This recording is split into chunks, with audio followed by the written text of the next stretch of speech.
Hello, it's Haley. Okay, so for today, I'm going to be talking about reading and writing and kind of like my history with it and why I think it's so important, for kids to read and whatever. Okay, so anyway, let's get into it. So, back when I was in elementary school, I used to read literally all the time.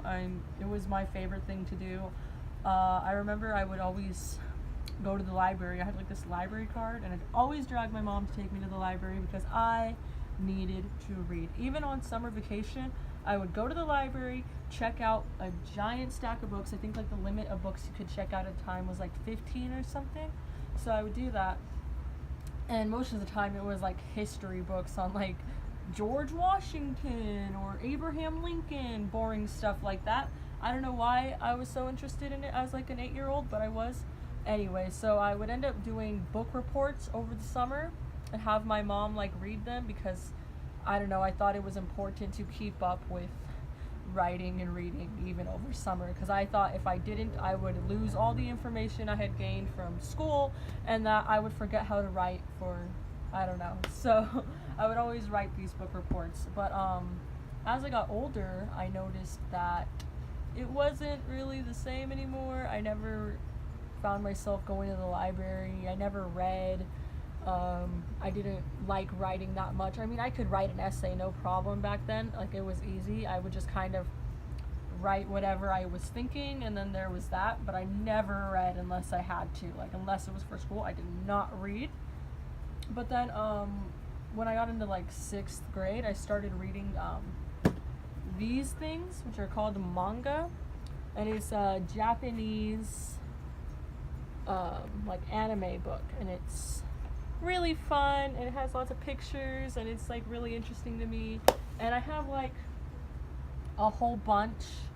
I have more over there in my room, and I think that's like another reason why I like our textbooks so much is because it's comic book form, reminds me of reading manga, all that jazz. So yeah, I just mostly started reading those, and I never really picked up with reading books again. Like normal, like American chapter books never was really my thing. I was more into these and comic books like, Superman, Spider-Man, Captain America.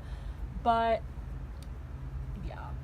And then when I got into like 7th grade, I was really interested in writing again, but not so much like book reports. I started writing short stories with my friends, which was really fun. I would always, we used to text message each other a bunch of ideas for stories and like characters and whatever, and we ended up, just me and my best friend ended up writing a story, and we're still writing it to this day, which I think is really cool, and it was just a really nice outlet for like our imagination and our creativity. I have one of them right here. It's kind of falling apart because it's been so long. We would take our text and then write them in composition books so that we would never lose the information. And we even did character things where we would like print out characters, people off the internet, and we would tape them, and that's what our characters looked like.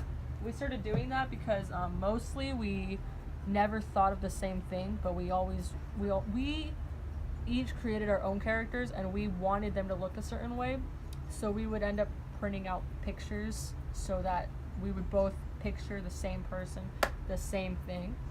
And now going back to like the manga thing, like a lot of our stories that we would write were kind of based off the premise of manga and anime and stuff, because this is like all about vampires, and the stories we wrote were mainly about vampires and whatever, because we were obsessed. Like, we hated writing humans, and whenever we did write about humans, they were always boring and plain, and we hated them, and they were always ugly. But the supernatural characters were just so fantastic, it's so cool.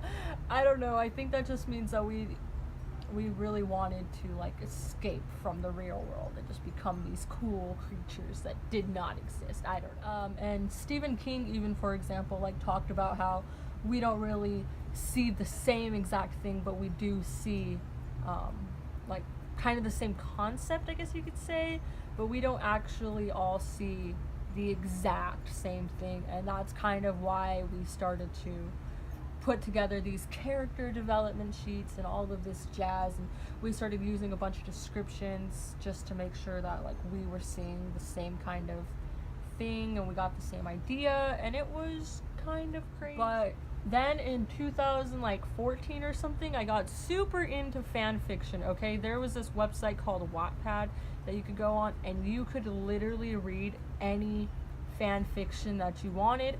And I was obsessed with One Direction fan fiction. There was this one in particular. Hold on. So this is the One Direction fan fiction I was talking about. It actually ended up getting published into a real book. They just changed the names of the One Direction members. But yeah, so it's from Wattpad, and I have all 3 books, and it's pretty much amazing. Anyway, so when I was reading that, I got really into it, and I started thinking, well, I love it, but I would have done things differently. So I ended up writing my own fan fiction, which I have somewhere, but I don't know where it is. But it's literally an entire notebook, like it's an entire notebook of just writing, and I'm obsessed with writing fan fiction stories.